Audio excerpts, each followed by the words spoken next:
అందరికీ ధన్యవాదాలండి నా ఛానల్ని చూస్తున్నందుకు. నా పేరు గంగారావు. ఎంఎస్సీ ఎన్విరాన్మెంటల్ స్టడీస్ చేశాను. Diploma industrial safety SPTET, diploma in fire and safety చేశాను.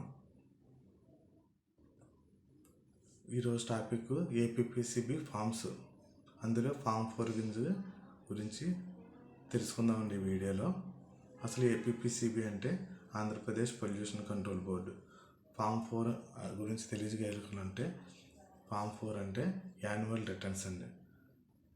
యాన్యువల్ రిటర్న్స్ ఎప్పటి నుంచి ఇవ్వాలంటే ఏప్రిల్ టు మార్చ్, నిరుడు ఏప్రిల్ నుంచి ఈ సంవత్సరం మార్చ్ డీటెయిల్స్ అందరూ మెన్షన్ చేయాలి. మీకు ఏపీపీసీబీ ఫామ్ అంటే నెట్లో వస్తుంది, చెక్ లిస్ట్ వస్తుంది. ఆ చెక్ లిస్ట్ ప్రకారం ఫిల్ చేయాలి. ఆ చెక్ లిస్ట్లో కంపెనీ డేటా అడుగుతుంది.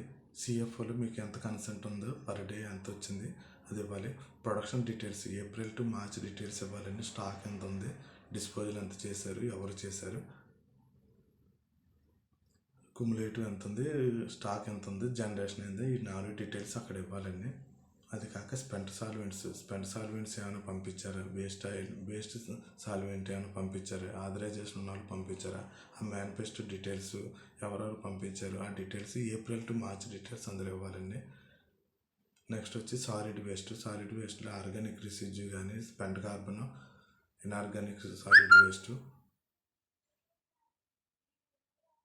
ఈటీపీ స్లడ్జ్, ఇవన్నీ ఎవరు పంపించారు, ఎంత పంపించారు, ఏప్రిల్ టు మార్చ్ డీటెయిల్స్ ఇందులో సబ్మిట్ చేయాలండి.